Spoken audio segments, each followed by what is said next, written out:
Hello and welcome to Simon Says Artwork.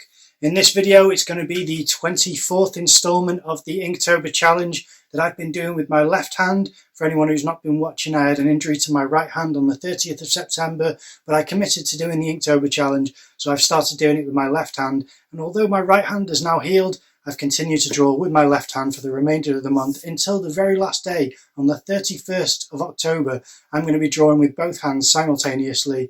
That's the plan. So for the next 6 days, well, counting this installment, 6 days, I'm drawing from reference. Every other installment of the Inktober challenge I've been drawing from imagination. So I thought for the last 7 days, so yesterday's installment, today's, and the next 5 days after this, I'll be drawing from a reference. And what I'm going to be doing is drawing every installment in this little black book.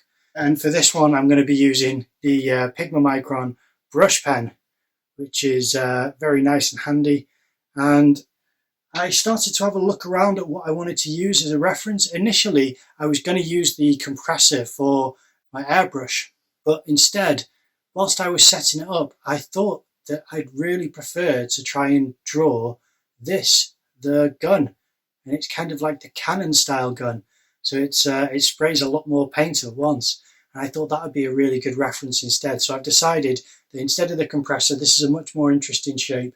So this Airbrush DG10 Canon style brush is what I'm going to be using for a reference. So without any further ado, let's get started.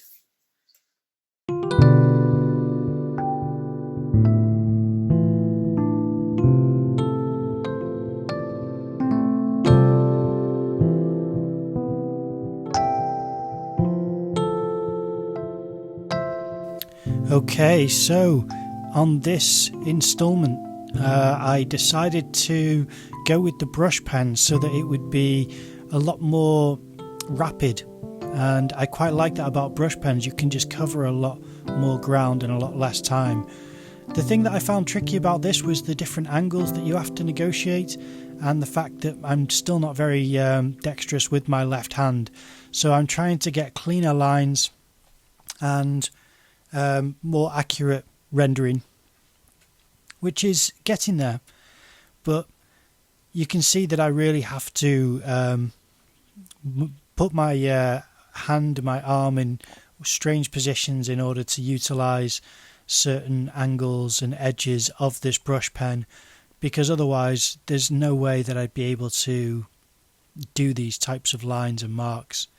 I'm just not able to get that clean mark making style yet, although it's definitely improved. I really do have to crane my hand a little bit more, and it definitely takes a lot more concentration. There are mistakes like this, that vertical line that I don't, not vertical, but the long diagonal line going up the back of this airbrush gun. I redo it there. It doesn't really hurt because there are inside lines and grooves of the design of this gun. Now I quite like this as well because you have to really negotiate how to do that indentation, and that's all it is. It's just a groove that runs along the inside and the edge of the gun. And then also the model, which is DG10. So it means that I had to be really careful to make sure that it looks like those letters and numbers, and to also try to get the shadow edges. There are lots of really interesting parts to this machine where it's just got, different things that just loop around and stick out, and just really nice and interesting aspects to this to the design. And I did enjoy it. I did have a second thought about how to do that trigger there. I initially thought I'd do it with hatching, but because it's a brush pen, hatching just doesn't really complement the style that a brush pen creates. So instead I had to black it out, but I think that's one of those big decisions that once you make it, you can commit to it and create a level of consistency, which is what I quite like about drawings like this. They just become very binary. It's either black or it's white, whereas the small amounts of hatching that you can do with it are so minimal, they don't really create the grayscale that you can with a fine liner. So that makes this drawing really bold and striking in the way that it has to stand out and be quite confident. And I think I was really appreciative of the fact that there were heavy enough shadows on this piece to capitalize on, because it does rely on the contrast between the two. The shape was close enough, it wasn't quite right, so it definitely does bug me, things like that. But I had to try to get over it because it's drawing with my left hand.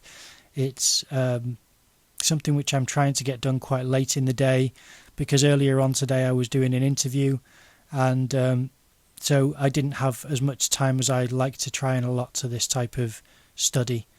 But that's how it ended up, and to be honest, I quite liked it. Okay, that's the drawing done. Now, I quite like the fact that it was with the brush pen, because it made everything really bold and quite thick and interesting as far as the lines. There's very little hatching. I think I did a tiny bit on the bottom part of this nut here, which you screw on the nozzle onto the actual barrel. So that's the only part where I did it, and maybe a tiny little bit there on that bolt there, which goes through the top part of the actual trigger. And yeah, I really thought it was a nice shape to do. There's a few mistakes, as there always is going to be, but because it's with my left hand and I don't really, do this very often, I'm just trying to make the lines cleaner, and I think the lines are getting a bit cleaner, and it does look fairly close compared to what I would have done at the start of the month. So long as there's a progression, I'm going to forgive myself for any of the discrepancies and just plow ahead, trying to improve. Well, I hope you enjoyed the video. If you did, then please leave a like, comment down below, subscribe to the channel, ring that notification bell, share this with any friends or family who you think might like it. Thank you very much for watching, and I will see you in the next video.